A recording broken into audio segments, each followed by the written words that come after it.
À mi-chemin entre le détroit d'Ormuz au sud-est et le Koweït au nord-ouest, une péninsule qui surplombe le golfe Persique, c'est l'État arabe de Qatar.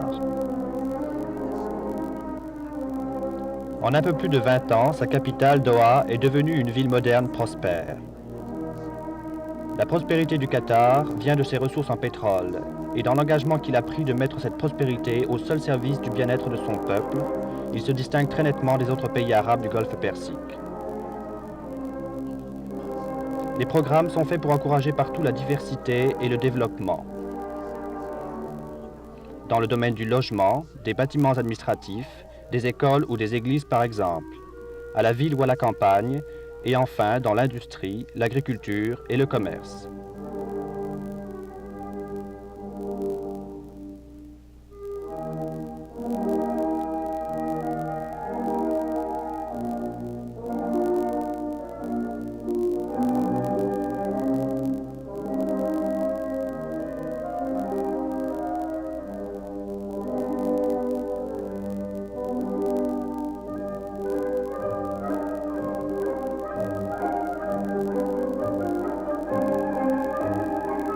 Voici la ville de Khalifa, création récente où la construction de tous les logements est l'œuvre du gouvernement.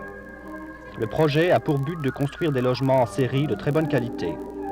Il porte le nom de l'émir actuel qui a consacré toute sa vie au bien-être de son peuple.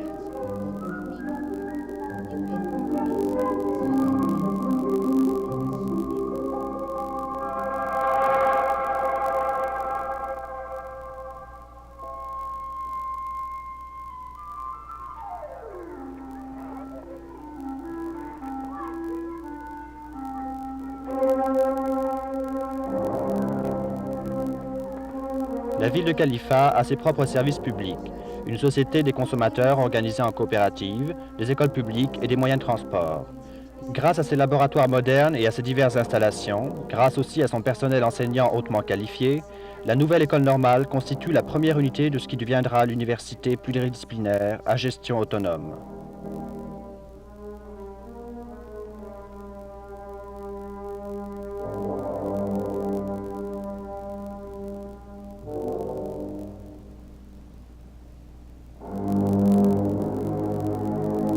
Le centre médical situé dans la banlieue Rumaileh offre à la population des soins gratuits dans des services ultramodernes.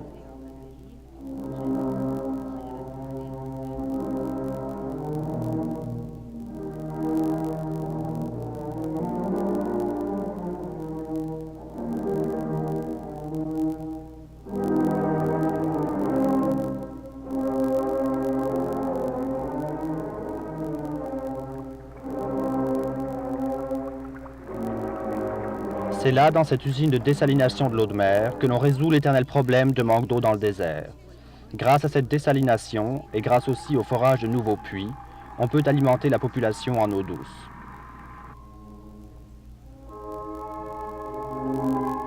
L'usage répandu de l'électricité a marqué en quelque sorte le début d'un siècle éclairé. Éclairé certes au sens figuré, mais aussi au sens propre, témoin ses rues et ses places largement éclairées.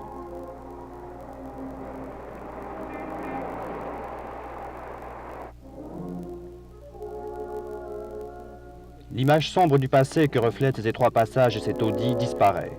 Disparaissent aussi la maladie et la pauvreté qui décimèrent les générations passées.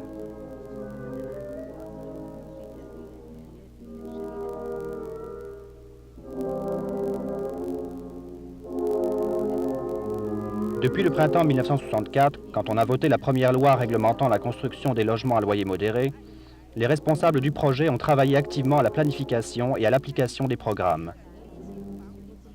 On peut remarquer des améliorations dans les domaines de la justice et du logement, ainsi que dans la protection des sites naturels.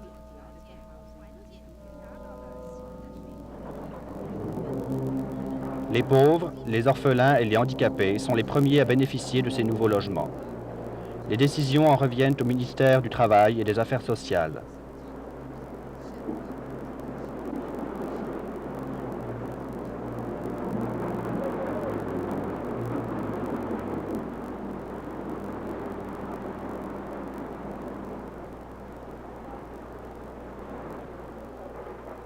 C'est essentiellement pour fournir le ciment nécessaire à la construction que l'usine d'État de ciment fut construite.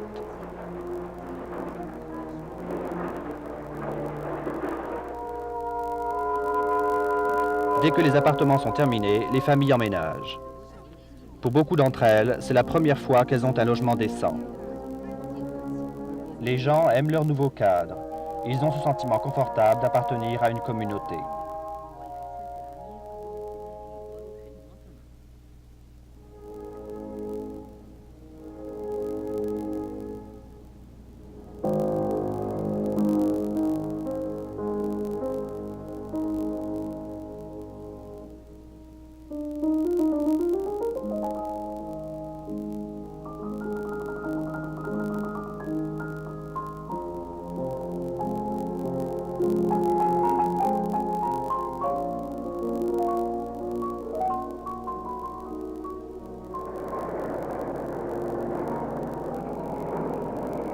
On démolit immédiatement les anciens logements.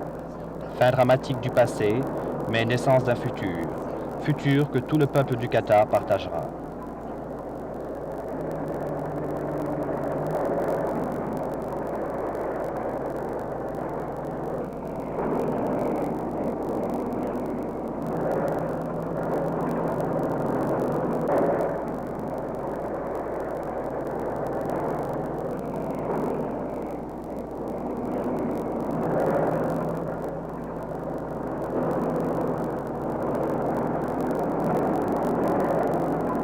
Dès qu'un quartier de taudis est complètement déblayé, on prépare le terrain pour la construction de nouveaux quartiers comme celui-ci.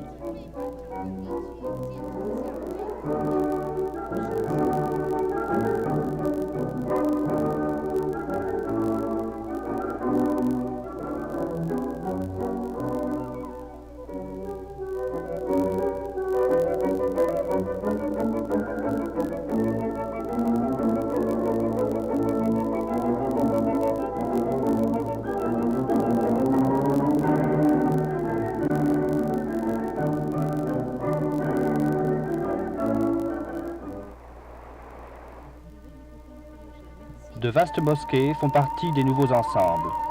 Là, le peuple remercie Allah pour la prospérité qu'il lui a récemment donnée.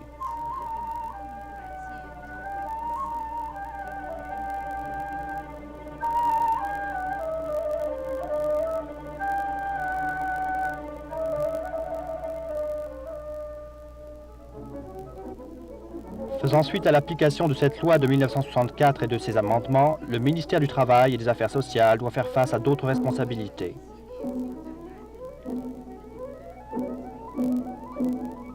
Les demandes de logement, par exemple. Établies sur des formulaires spéciaux, ces dernières sont à adresser au ministère. Après examen minutieux de chaque demande, le ministère décide d'accorder ou non un logement.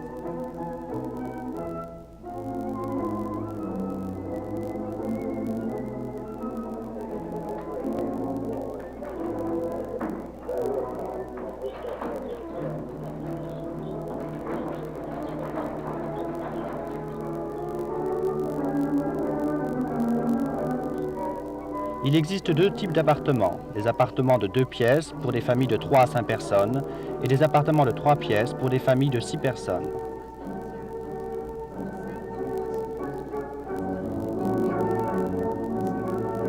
Chaque maison a l'eau, l'électricité et un petit jardin.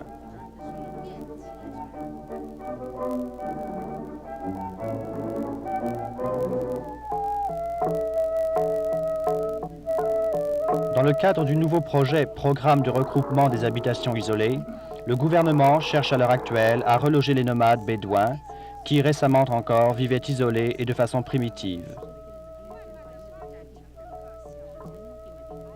On espère que par la suite, ces habitations constitueront les embryons de villes futures.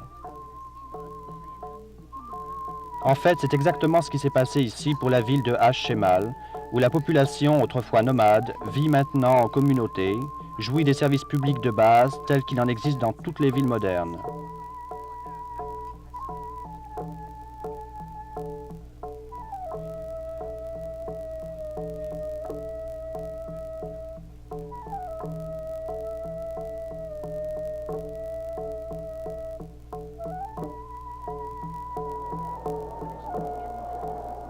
On doit toutes ces réalisations à l'émir de l'État de Qatar, qui ne manque jamais, comme nous pouvons le voir ici, d'assister aux inaugurations de nouveaux projets.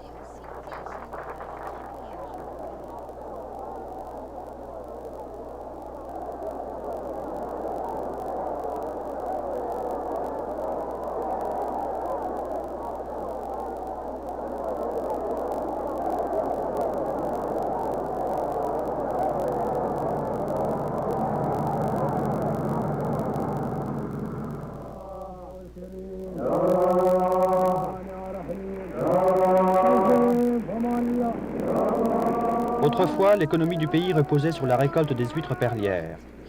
Dans les années 30, la mise en vente sur le marché de perles artificielles entraîna une régression sérieuse du commerce des perles naturelles.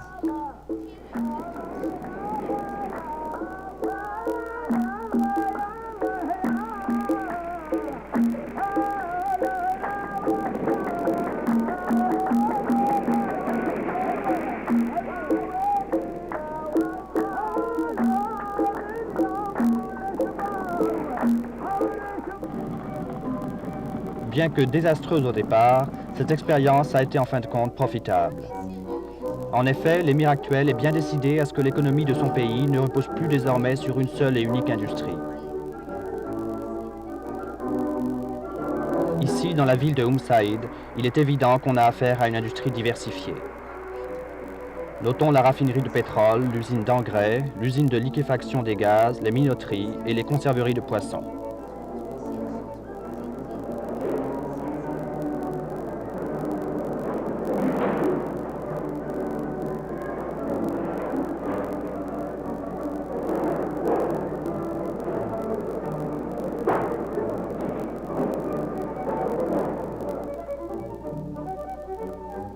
Pour l'instant, chaque fois qu'une nouvelle industrie se crée, on réussit à répondre aux demandes correspondantes en logement, tant pour les ouvriers que pour les patrons. Voici un quartier de Saïd avec ses nouveaux immeubles modernes, ses boutiques et ses services publics.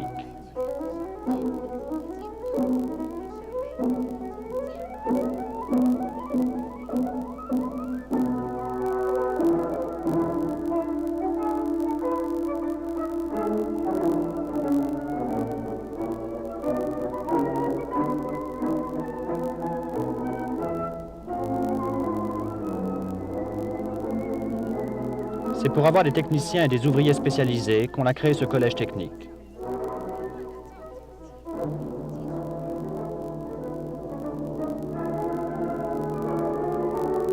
Tous ces efforts ont été couronnés de succès. Un nouvel État est né, laissant derrière lui misère et pauvreté. Un État avec à sa tête un dirigeant décidé à troquer les ténèbres de l'ignorance pour un brillant avenir de connaissance, de justice et de progrès.